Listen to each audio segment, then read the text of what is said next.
The Wicked movie starts off with one of the most cinematic, mind-blowing, and breathtaking introductions, and I'm sure you will agree. This is a spoiler review, by the way.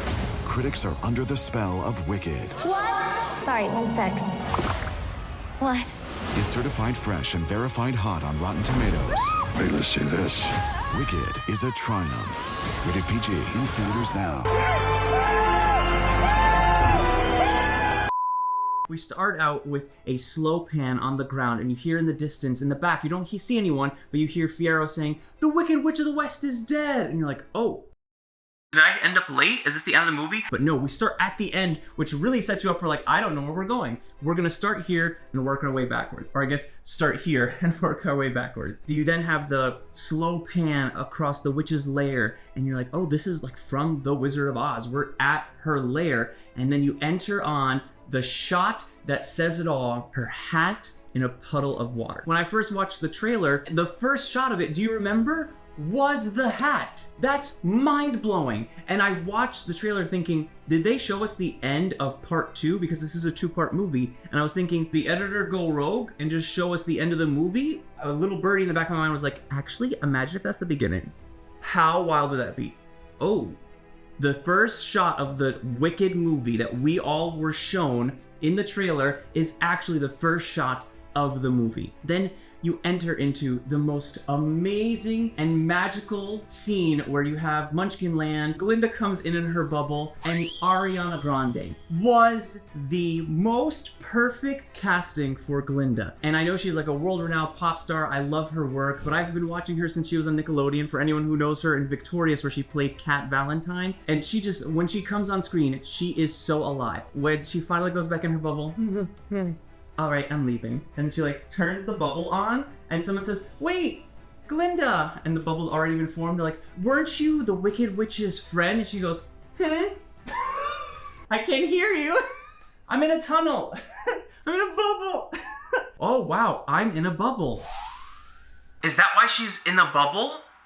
She was playing a nuanced role of kind of walking and being the good witch. I established later on in the movie that Elphaba is the Wicked Witch and sort of put on a figurehead Glinda and be like, well, if she's the bad one, we need to have a good one.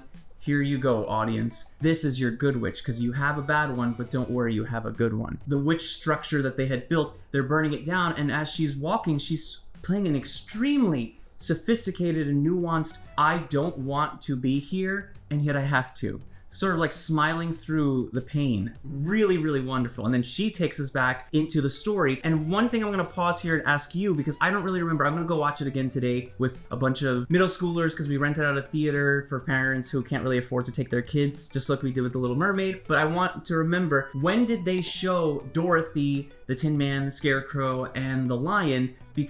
And the Lion was on all fours, which I heard is similar to the book. So where was that? Was that after she transitioned, like Glinda was telling the story, we went into the past and you see them on the Yellow Brick Road?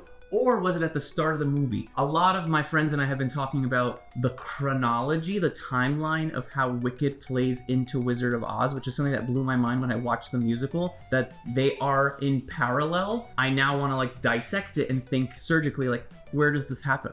Where does this, okay, and then, because Elphaba is wonderful and kind-hearted, and yet she becomes this menacing character that we see in Wizard of Oz, and Glinda, well, if you watch my Wizard of Oz review, you know that I'm not really a fan, but I do like her character here, but again, she plays this whole holier-than-thou character, and that didn't really seem to change. You had the child actors of Elphaba and Nessa, who were adorable, loved them. I'm always a big fan of having children as a part of movies because they get to explore it, and then it makes us more attracted to these characters, and we care about them more because we see what they were dealt, the cards that they were dealt, and how unfair life was to them. So when we see them act later, we're like, no, don't judge her. You don't know what she's been through. Square up with me because I know what she's been through, which is really interesting because it kind of talks about the adverse childhood experiences, which we've talked about many times on the channel. Like what happens to you as a child that's out of your control, how it influences the grown-up you become, which is completely out of your control. It's so beautiful because it bookends it and comes back at the end of the movie when she finally does break out of Oz, and we'll get into that. The way that the movie ends, we'll just jump straight into it. She does break out of Oz, just like we saw at the end of the first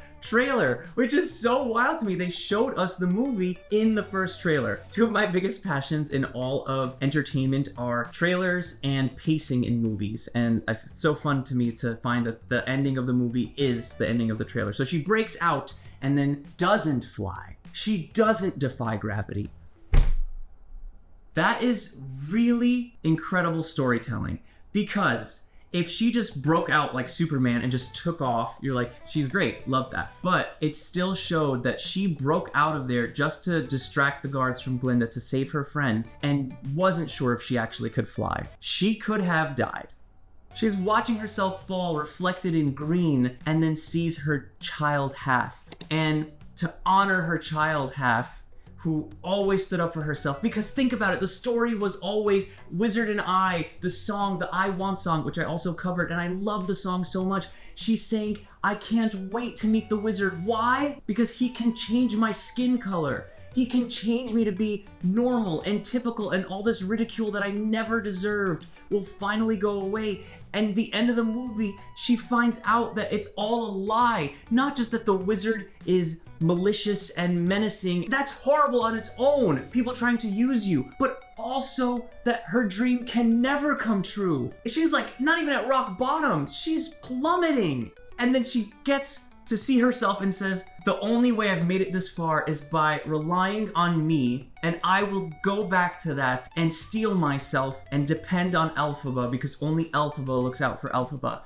And then has this sense of surging confidence, and boom, like Superman, takes off through the skies. I could not believe they leveled up a musical theater character into a superhero. She was breaking sonic barriers, boom! Oh my gosh! Such incredible creative vision from director Jon Chu, because we know that superheroes are really popular. We know that musicals are really popular. We know that people love a growth story about othering and how that's harmful to society and to us. And so he put them all together and said, fly. Oh my goodness. I love Ariana's leg pop in Popular. Oh, leg popular? Y'all. Do you hear this? That was also one of my favorite moments. So you have the beginning, the end, and then that song, What Is This Feeling? It was the most true musical theater moment of the whole movie. I loved it. A lot of people are saying Fiyero song. It was good, but the song didn't really do anything for me. The visuals did, all those choreographed dance moves and people flipping and the really cool time clock and people in the library doing all these things. It was very nice. For anyone who's watched the musical and cares about musicals and movies and movie musicals, let's discuss this most important fact, that when you are watching a musical that's been transitioned to the movie format, you have to remember that when you're watching a musical, you are in charge. When you're watching a movie, they're in charge. They are telling you exactly what to focus on. So even though in the same scene, Ariana and Cynthia are playing off of each other the entire time, you are only seeing whatever the camera wants you to see. But when you're watching a musical, you get to look at whoever you want to. You get to feast on wherever you're most captured. This song proved what it's like to level up a musical. I've heard the song before and it kind of like is in the back of my mind, but it was not the song of the movie. It's now one of the top 3 for me in this movie.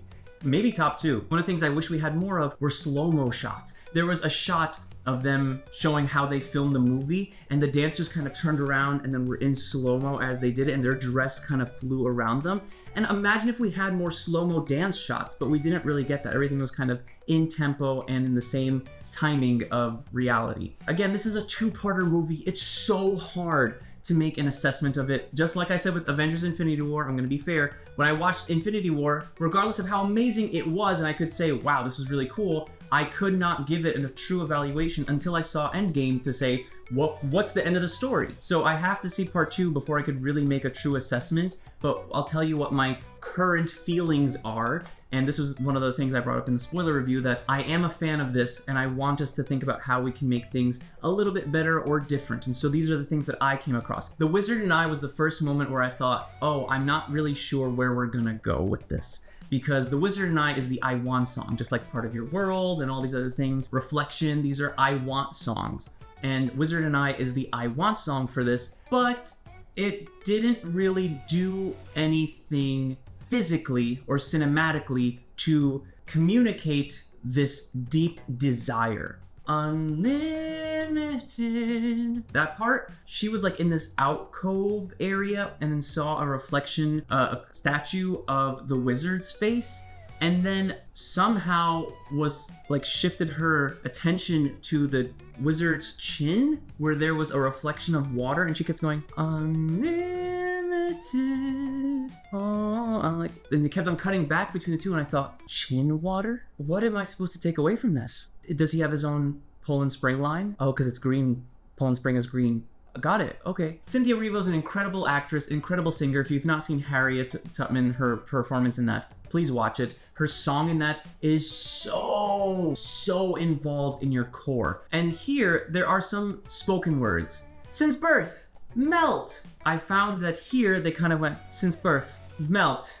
And like everything was kind of here, but she has the ability to heighten it. So I don't know if it's musical direction. The purpose of having a song in musical theater is the character's internal monologue. So even though she has this outward armor, Wizard and I can start off with the armor, but it should peel away, and she kind of did, but then visually she's just like running across a cornfield. But not even running, it's more like, and so it will be for the rest of my life, and I'll want nothing else till I die. I don't know, it didn't have the momentum I was expecting, and then didn't have the vocal range I was expecting, which she has, so I'm not really sure what happened there. Pause here really quickly and say, was anyone else kind of thrown off by the musical interruptions? Now, I don't mean musical interruptions in the same way Joker 2 was acting, and then when you finally are waiting for something to happen, the music came and interrupted. I actually mean the opposite. Here, you had music that was going, and you're like, oh, I can't wait for the bridge, and then pause. We're gonna act now. If you look online, like Defying Gravity, the song, is a 7-minute and 20-second clip. That's unbelievable. Again, we're gonna all have to be like surgeons, and like just like we were doing with the timeline, we're gonna have to take the song and the music video and stitch together the music video where the song just runs straight through, because it's like, it's me, Glinda,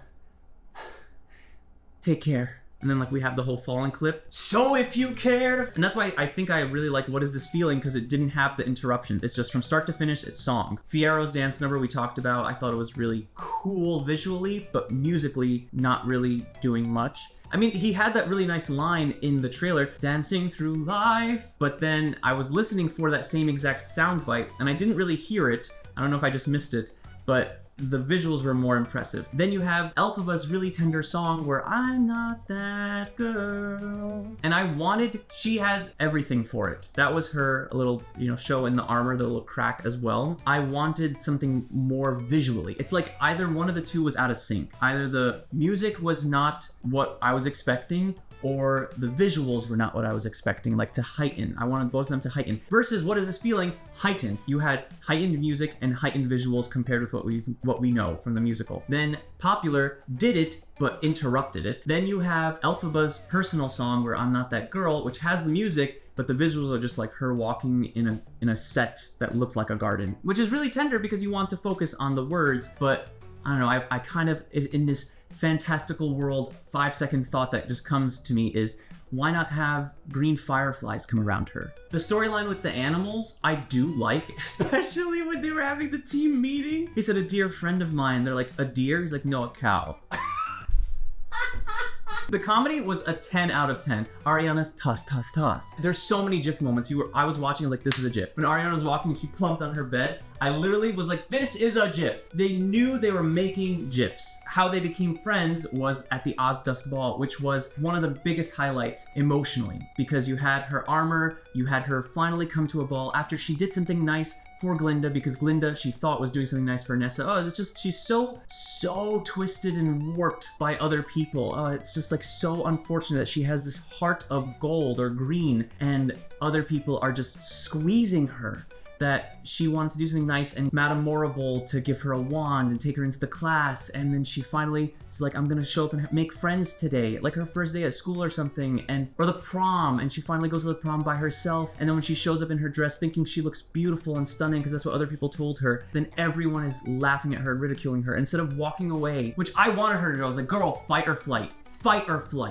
And she was like, just very gently walked to the center in front of everyone, put the hat down, and danced. I've only seen the musical once, so for all you super fans, is that the same dance from the musical? It looked like it, especially the shoulder thing that she was doing. Beautiful. And then Glinda joins her. And as they're dancing, I'm like, oh, this is nice. But there's one shot where they kind of put their arms on each other's shoulders, and Elphaba turns to the camera, and there are 2 tears just like going down her face.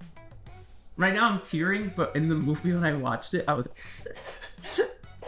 I think a lot of people, a lot of grown-ups carry themselves like Elphaba. I've seen it in the hospital. I've seen a lot of people who carry themselves like they cannot be touched. You know, sticks and stones may break my bones, but words, you know, that kind of like attitude that I would never be hurt. And that moment showed that, like, I don't know, it's just so many emotions. It's like, why did you betray me? But thank you for coming to my rescue, and thank you for seeing me, and I see myself, and I value myself, and her confidence was just like exuding or melting off her, and it was just, oh my god.